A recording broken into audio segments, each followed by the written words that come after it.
I'd like to thank you for giving your valuable time to share experience with us. I'm Ashu from BBA second year student, and this is Bernadette. Bernadette, Namayanja from Masters of Business Administration, School of Entrepreneurship.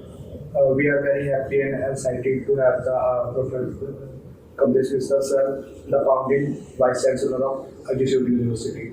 Good to be with you, Ashu, both of you, and be happy to talk to you. Thank you, sir. Before we get into the depth of our interview with our Vice Chancellor, I would like to take a short brief about him. He has completed his BCom and Masters in Economics from Albert University and a PhD in Economics in Northeast University, Boston. He has been a lecturer in Boston till 1990, and he has returned to India. Where he joined the National Institute of Public Finance and Policy. Later, he became the Chancellor of Anslam University. He is currently holding the position of Vice Chancellor at Rishihood University, Sonipat. Professor Kamlesh is known for building business and molding very strategic positions within the Indian government and within the Indian country. And he is also a very good team builder. It has been a great honor and opportunity as students to work and have a great experience and guidance with you, dear Professor. Thank you. Thank you so much. Sir, we have some questions which we feel to know for your words to make my family and to be filled with knowledge. Go ahead. Look for. So, sir, you are a great Vice Chancellor. We would like to know how has been your experience in establishing Rishihood University. Okay, I don't think I'm a great Vice Chancellor, but you feel that way, and it's good to know that especially from students. I think building Rishihood University, which was a new university, and at a time when the world was under a major stress because of the pandemic, I think it was a very, very challenging job to set up a new university. Because there's so much to do and so many barriers exist in building universities in these kind of situations. But I think the one thing that I feel was great about what we were trying to do is that we were trying to create a university which is very different from the rest of the university that exists in India. The mission and the vision of the university is completely based on a different philosophy, which I think can be very, very useful in helping students grow and become good human beings. So that's what I would say. Thank you so much, sir. You have so many years of experience in the field of education and academics. What is your take on the changes which are taking place in the higher education sector and the Indian education system over the years? See, there have been changes that have been taking place, but I think what we are seeing right now is a new shift, especially after the new education policy. For me personally, the new education policy is nothing new. I've been trying to do these things for the last 20, 25 years, which have now become part of the new education policy. I think finally there is a realization in the new education system that the two things that matter the most in higher education is the students and the teachers. But what really matters is that how do teachers, what is their quality, what is their experience, what kind of students come, and how we work together to make students get into the new system of the new economy that is emerging everywhere. I think it's important for teachers to be able to bring about a transformation in the students. And I think that's the good part of the higher education system that we are beginning to see. There is no guarantee as to what percent of the new NEP will actually see the day of light of the day, but I think it's a good beginning, and I feel that the biggest beneficiaries of this will be the students, which makes me happy. That's so interesting. Thank you so much, sir, for that submission. Furthermore, I would like to pose this question to you: that what is your view to the new education policy, especially in India, and how do you feel it is of great help to the students community, most especially during this pandemic that has been going on and is still going on in some parts? See, everything is good about the new education policy. I think there are a lot of good things in the new education policy. But I've always believed that policies by themselves really don't make things happen. It is the implementation of those policies that really make a difference. So we can have great policies, but they cannot be implemented. It's like having great laws, but people don't follow the laws. Then it doesn't happen. So my hope is that the new education policy will get implemented, or at least a major part of it should get implemented. And I think the onus of implementation is not with the government, but it is with the universities and educational systems. Unless the universities and colleges become the drivers for implementation, they have to implement those things within their own systems, right? Once we have them taking active part in the implementation process, then I think the education policy will really see that there are some benefits that are going to emerge from the policy. Thank you so much, sir. That is so good that we need to have the policies are there, but we need to actually implement them. Right. It's only when you put them into action that you get to see their usefulness. Yes. So we are moving on to the next question, which is what is your vision for this institution, Rishihood University? See, my vision is in sync with the vision that was created for the university from the very beginning. My vision emerges from my own personal life as to how do I personally look at higher education and what role should higher education play in the life of young people. I'm very much aware that my time is going to end. The future of any country is dependent on the generation that is now going to colleges and universities. They need to take it forward.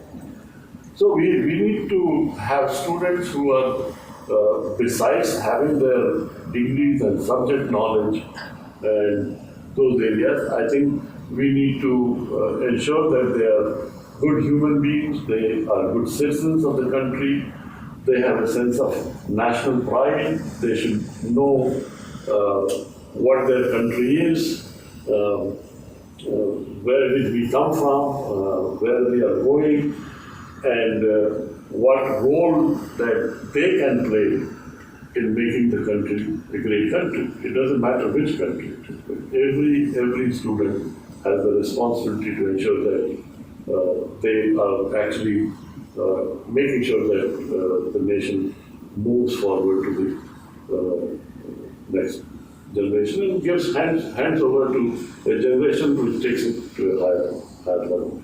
So I think my vision is basically more focused on student experience. What is it that students should have? I feel that students become better when they do things outside the classroom. I think it's important for students and teachers like we are sitting and talking right now. That's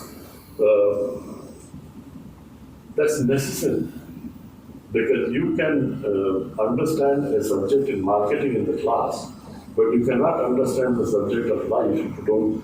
If not put it to practice. Right. So we discuss those things, and I think that's very, very important. So when students go out of this university or college, and somebody looks at them and talks with them for 5 minutes, they should say, which place you should study, right? And that's what I always envision, that the students should make us proud one day, but we are responsible for it, and we have to take that responsibility to show them the right path and guide them to the right direction. Thank you so much, sir. What are the special ingredients that you will suggest for each student to inculcate so as to be successful in life? See, there is no one successful formula for anything. Even when two children are born in the same family, one can become very successful, the other doesn't become successful, right? So there is no formula that one can give that, okay, if you follow these things that you will be successful. Yes, but there are certain things that as a student, if you pursue those things, the probability of you becoming successful is very, very high. The first thing is knowing exactly what you want to do. And most of the time the problem with students is that they don't even know what they want to do. They're confused. So it's very similar to saying that if you don't know where you are going, you can take any road and you will reach somewhere, right? I think the important part is for students to begin to think what they want to do.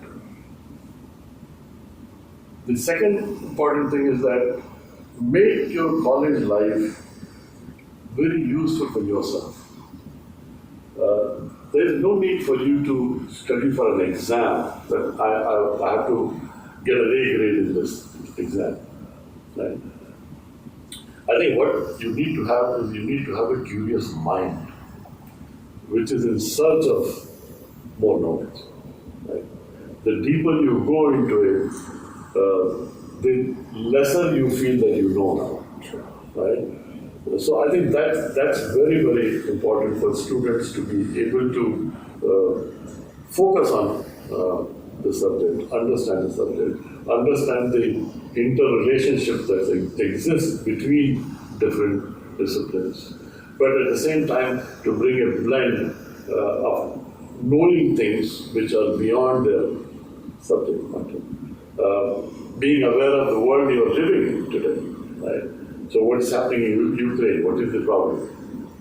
We should know, right? What's the issue between the Palestinians and the Israelis, right? These are all world problems, and if we want to be global players, then we need to think globally rather than just locally. In a university system or a college, I think I always recommend students extract everything that is possible from the teacher. Many times we don't, and most students don't. You should give teachers a hard time. I want to learn this, tell me this, help me with this. And they are very happy. Good teachers are always very happy to do that, to support you. Not only in academics, but in your personal life also. If there are issues or problems, I think one person that you can freely walk to and say that I have this personal problem, I need your help, and they will do it. Just like you did. Right? So I think these are important things for us. Identify things that you feel you lack and work on them. See, it's important to identify the problems, but also to find solutions to those problems. So I've seen a lot of students who will say that my communication is very weak.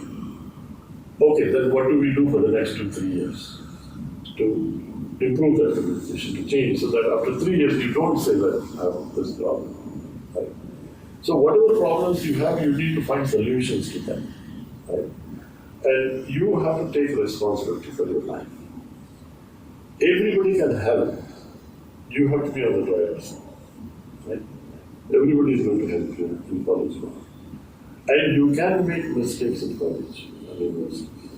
It is a place for you to make mistakes. Because here, even if you make mistakes, your teachers will help you. But when you make those mistakes in the workplace, you get things sick. Don't come home tomorrow. Right?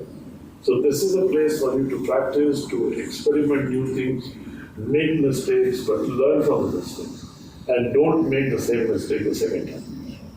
Every time you make a mistake, you make a new mistake. Because whenever you make a new mistake, then you are trying something new and you do not know what the outcome is going to be. So there could be issues, right? So I always encourage students to make mistakes. But be experiment, be innovative, try out new things.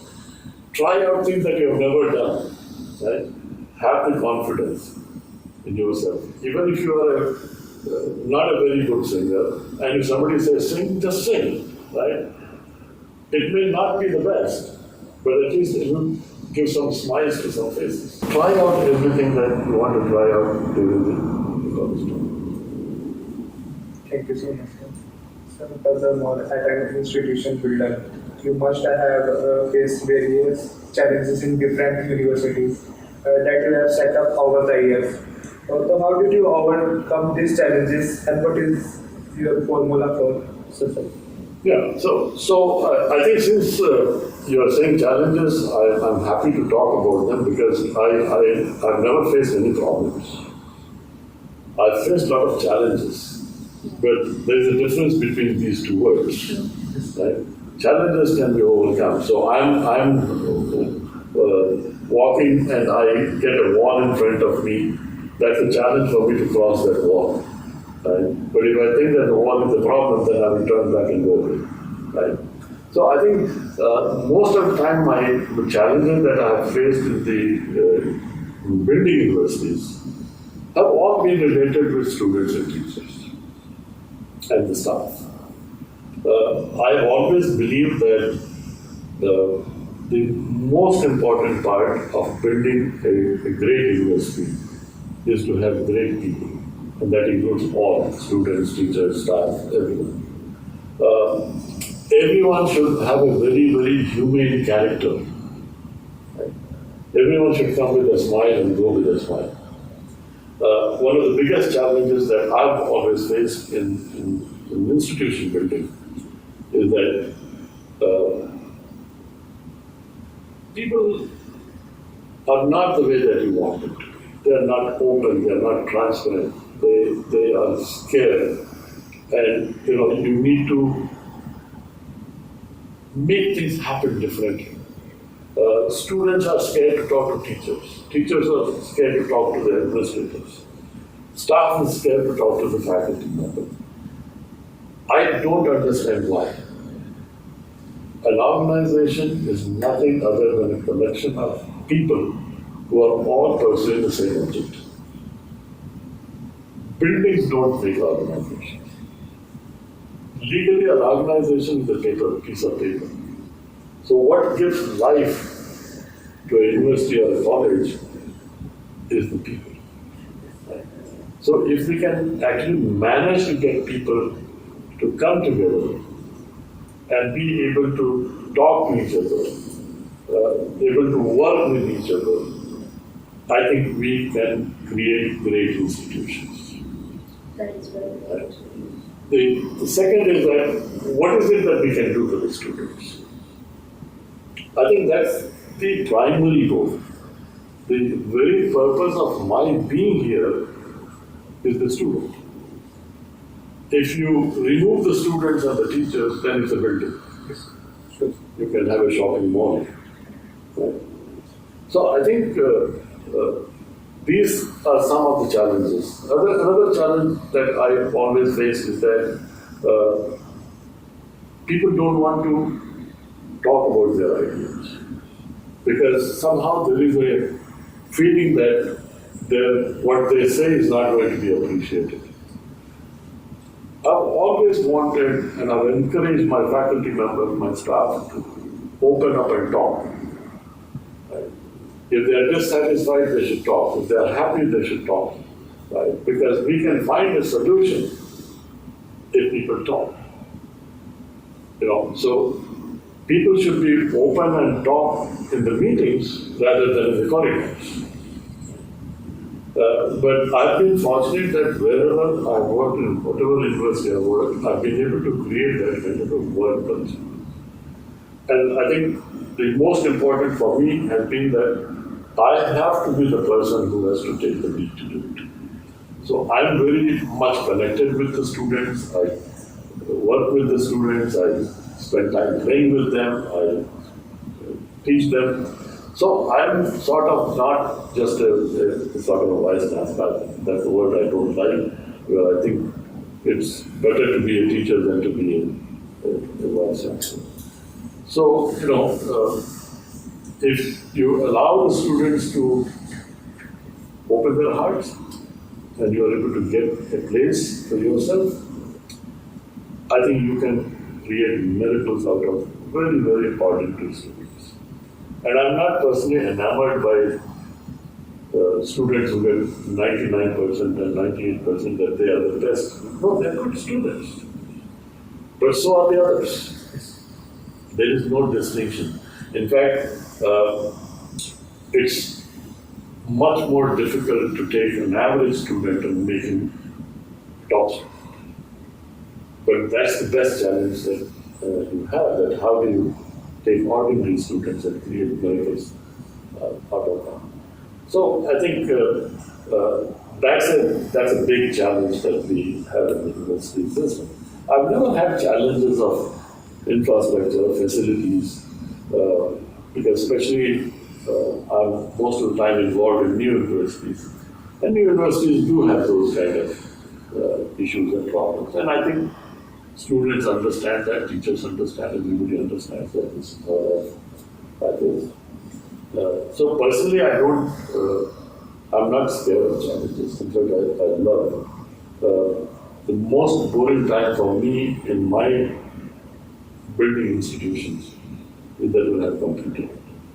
Because there is no work, basically, for me that is challenge. The minute the challenge is gone, you become vegetable.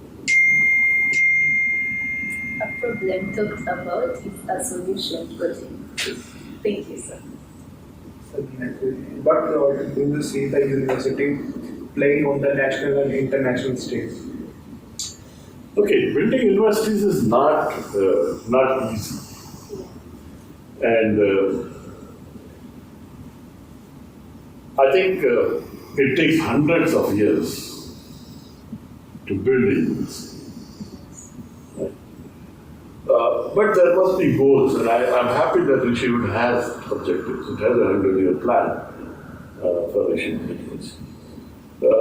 In the beginning stages, you want to be locally the best you are. You graduate after a couple of years of hard work, you graduate to be probably one of the top 10 within the state, then you become the top university within the state, then you become within the 50 nationally, and then you become the top university in the country, and then you get recognized internationally. Now, all these stages, they have gestation periods. You can't achieve things in 1 year. Every stage will need 10, 15, 20 years time. So by the time you become a great university, it may take you 100 years. Right? So, can all universities become internationally or global universities? Yes, they can, if they do the things put in right. So today, if I say that Rishihood should become like Harvard, then the first thing that we need to do is to start doing things that Harvard does. Right? You can't become something or someone if you don't do what they do. Right? But do we want to become Harvard or Princeton or Yale? Maybe not. You want to be Rishihood University, but you want to be in the same league as they. Right? Maybe they did things differently, and it was a different time. Now you can achieve the same things in a lesser time by doing things differently also.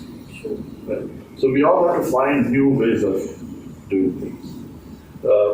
I will still say that the role of teachers and students in building universities is actually a very, very important role that they play in building universities. Sir, where shall we find you in retirement? Well, I don't think teachers retire, personally. Nice. Yes. Teachers never retire. They may change their roles. I may not be building universities, but I have at least 3,000, 4,000 people who are connected with me, who are my students, some of them are managing directors, CEOs, in very, very senior positions. But we are still connected. We still have a lot of discussions on subject matter, non-subject matter, family, children, weddings, and there are so many people connected. So I don't think that I will ever retire, because retirement is a very lazy term. We should never retire. Life is not about retirement. Life is about being happy. And happiness basically comes when you are achieving the objective with which you wanted to move in life.